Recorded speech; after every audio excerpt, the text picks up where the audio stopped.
முதல் வாசகம் சீராக்காகமம் அதிகாரம் 47 திருவசனங்கள் 2 முதல் 11 வரை. நல்லுறவு பலியிலிருந்து கொழுப்பு பிரிக்கப்படுவது போல் இஸ்ரேல் மக்களிடமிருந்து தாவீது தெரிந்து கொள்ள பெற்றார். வெள்ளாடுகளுடன் விளையாடுவது போல சிங்கங்களுடன் விளையாடினார். செம்மறி ஆடுகளுடன் விளையாடுவது போல கரடிகளுடன் விளையாடினார். பெருமை பாராட்டிய கோலியாத்தை நோக்கி இளைஞர் தாவீது தம் கைகளை ஓங்கி கவன்கல்லை வீசிய போது ஒரு அரக்கனை கொல்லவில்லையா? அதனால் மக்களது இழிநிலையை அகற்றவில்லையா? வலிமை மிக்க மனிதனை போரில் கொன்று தம் மக்களின் வலிமையை உயர்த்த உன்னத இறைவனாகிய ஆண்டவரை அவர் துணைக்கு அளித்தார். ஆண்டவரும் அவருடைய வலக்கைக்கு வலிமையூட்டினார். இவ்வாறு அவர் முறியடித்த 10,000 பேருக்காக மக்கள் அவரை மாட்சிமைப்படுத்தினர்.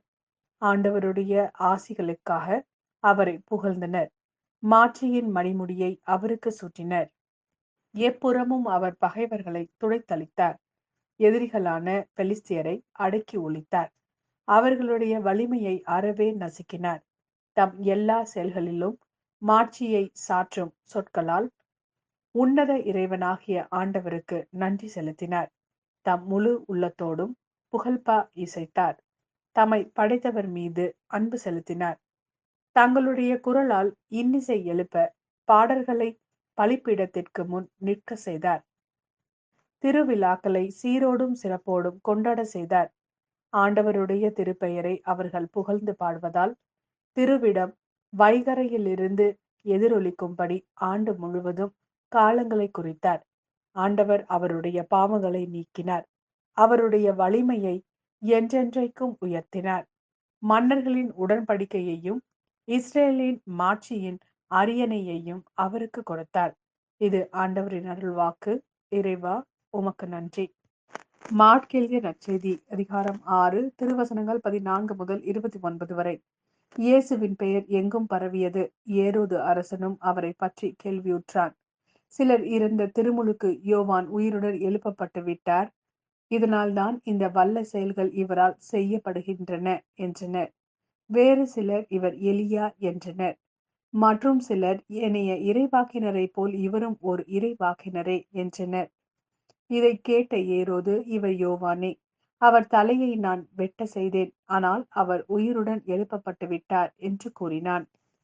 இதே ஏரோது தன் சகோதரரான பிலிப்பின் மனைவி எரோதியாவை மனைவியாக்கிக் கொண்டிருந்தான். அவள் பொருட்டு ஆள் அனுப்பி யோவானை பிடித்து கட்டி சிறையில் அடைத்திருந்தான். ஏனெனில் யோவான் ஏரோதிடம், உம் சகோதரர் மனைவியை நீர் வைத்திருப்பது முறையல்ல என சொல்லி வந்தார். அப்போது ஏரோதியா அவர் மீது காழ்ப்புணர்வு கொண்டு அவரை கொலை செய்ய விரும்பினாள். ஆனால் அவளால் இயலவில்லை. ஏனெனில் யோவான் நேர்மையும் தூய்மையும் உள்ளவர் என்பதை ஏரோது அறிந்து அஞ்சி அவருக்கு பாதுகாப்பு அளித்து வந்தான். அவர் சொல்லை கேட்டு மிக குழப்பமுற்ற போதிலும் அவருக்கு மனமுவந்து செவிசாய்த்தான். ஒரு நாள் ஏரோதியாவுக்கு நல்ல வாய்ப்பு ஒன்று கிடைத்தது. ஏரோது தன் பிறந்த நாளில் அரசவையில் இருக்கும் 1000 தலைவர்களுக்கும் கலிலேய முதன்மை குடிமக்களுக்கும் ஒரு விருந்து படைத்தான். அப்போது ஏரோதியாவின் மகள் உள்ளே வந்து நடனமாடி ஏரோதையும் விருந்தினரையும் அகமகிழ செய்தாள். அரசன் அச்சிறுமியிடம், உனக்கு என்ன வேண்டுமானாலும் கேள், தருகிறேன் என்றார். நீ என்னிடம் எது கேட்டாலும், ஏன் என் அரசில் பாதியை கேட்டாலும் உனக்கு தருகிறேன் என்றும் ஆணையிட்டு கூறினான். அவள் வெளியே சென்று நான் என்ன கேட்கலாம் என்று தன் தாயை வினவினாள். அவள், திருமுழுக்கு யோவானின் தலையை கேள் என்றாள்.